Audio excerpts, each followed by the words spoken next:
महोदय, Swaminathan commission report के recommendations को पूर्ण तरह से कार्यरत करने की आवश्यकता है। माननीय मुख्यमंत्री श्री नवीन पटनायक जी ने बार बार इस पर जोर दिया है और केंद्र सरकार को भी जताया है, और इसी संदर्भ में उनके ही इसी सोच से, इसी आवेग से ये प्रश्न आती है। मेरा प्रश्न है माननीय मंत्री जी को कि स्वामीनाथन कमीशन रिपोर्ट 2004 में कंस्टिट्यूट होती है वो कमेटी, और उसके बाद उन्होंने कुछ रिकमेंडेशंस दिए। इन रिकमेंडेशंस में से कौन से रिकमेंडेशंस को ग्रहण किए गए और कौन से रिकमेंडेशंस को काट दिए गए, और वो कारण क्या है जिसकी वजह से ये रिकमेंडेशंस को काट दिए गए? धन्यवाद। सभापति महोदय जी, जैसा कि माननीय सदस्य ने कहा है कि स्वामीनाथन आयोग की सिफारिश में से कितने रिकमेंडेशन को स्वीकार किया, कितना काट दिया गया। ये आयोग का जो गठन हुआ था 2004 में हुआ, और उसके बाद में इस स्वामीनाथन कमेटी ने 2006 में अपनी रिपोर्ट सबमिट की, और 2007 में अंतर मंत्रालय की एक कमेटी गठित की गई जिसमें 11 मंत्रालय थे। उन्होंने मिलकर जो 215 रिकमेंडेशन थी उनमें से 201 को स्वीकार किया, और उसमें से भारत सरकार ने, अभी वर्तमान की सरकार ने 200 रिकमेंडेशन के ऊपर काम प्रारंभ कर दिया, उनको अडॉप्ट कर लिया और स्वीकार कर लिया। वहीं रही बात ऐसी, जो 215 में से जो 14 रिकमेंडेशन जो थी जो अस्वीकार की गई, उसमें से सबसे महत्वपूर्ण मुझे ये समझ में नहीं आता कि उस समय ऐसा निर्णय उस कमेटी ने क्यों लिया। आज देश का सबसे बड़ा मुद्दा ही एमएसपी है, लेकिन स्वामीनाथन जी ने उस समय एमएसपी के ऊपर कहा था कि एमएसपी किसान की लागत से कम 50% से अधिक किसान को मिले।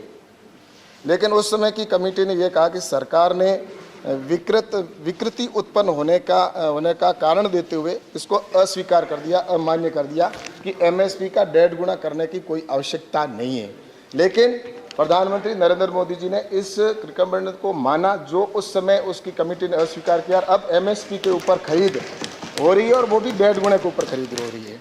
अब दूसरा मुझे इसमें एक और है कि उस समय मंत्रालय का नाम भी स्वामीनाथन जी ने कहा कि कृषि कल्याण मंत्रालय होना चाहिए, लेकिन उन्होंने उस समय इसको भी अस्वीकार इसलिए किया कि कल्याण करने का काम अन्य मंत्रालयों का है, कृषि मंत्रालय का नहीं है।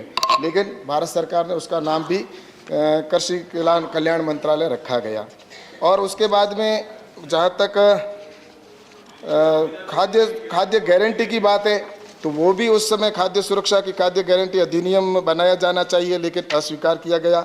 हमारे खाद्य सुरक्षा के तहत आज भी उनके सभी व्यक्तियों को आवश्यकता अनुसार कर रहे हैं। उस समय ये भी हुआ कि ऑर्गेनिक खेती को बढ़ावा देने की बात थी, तो उस समय भी इस ऑर्गेनिक खेती या जीरो बजट इसको या उस खेती को भी बढ़ाने के लिए उसमें उस समय अमान्य किया गया था।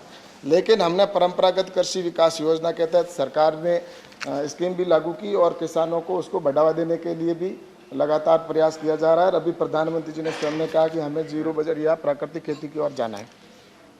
वहीं जो दूसरा एक ये है कि इसके अंदर ये भी हुआ कि पीडीएस को यूनिफाई करने की बात कही थी, उन्होंने उसको भी अस्वीकार किया। वहीं महिला समूहों को उस समय स्वामीनाथन जी ने कहा था कि महिला समूहों को और महिलाओं को, किसानों को किस तरह से हम आगे बढ़ें, पर उस दिशा के अंदर भी उन्होंने उस समय महिला के विषय पर भी अमान्य इसको अस्वीकार किया। लेकिन अभी हमारी सरकार के द्वारा एफपीओ बनाए जा रहे हैं जो स्पेशल महिलाओं के लिए बन रहे हैं, या महिला किसान उनको, और उसके साथ ही महिला किसानों को ट्रेनिंग भी दी जाती है। और ऐसे कई और भी हैं जो टोटल मिलाकर, जैसा कि डायरेक्ट बेनिफिट की बात है, तो इसमें माननीय मंत्री जी की गई। कृपया ब्रीफली आंसर दें। किसान सम्मान निधि के तौर पर डायरेक्ट किसान के खाते में 6,000 रुपए देने का भी प्रावधान किया गया। ये सारी जो मैं बोल रहा हूँ, माननीय मंत्री जी उस समय ब्रीफली आंसर दें प्लीज। Second supplementary. महोदय, मेरा दूसरा सप्लीमेंट्री है। माननीय मंत्री जी ने अपने उत्तर में कहा है कि एक एक्शन पॉइंट अभी भी छूटा हुआ है, वो है मॉडल जीनोम क्लब हर राज्य में होना चाहिए आरकेवीवाई के माध्यम से।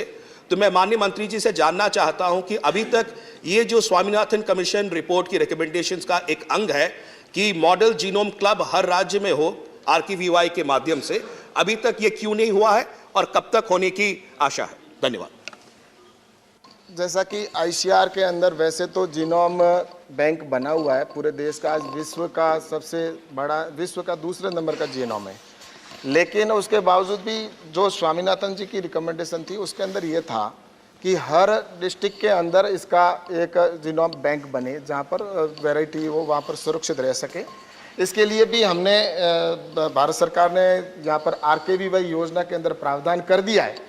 जो भी राज्य अगर इसके अंदर इस फंड का उपयोग लेना चाहे RKVY योजना के तहत, तो वो वहाँ पर जिनोम बैंक की स्थापना कर सकता है। ये अभी इसको स्वीकार, इसके अंदर कोई राज्य अगर करता है तो उसके लिए इसमें फंड में प्रावधान भी है।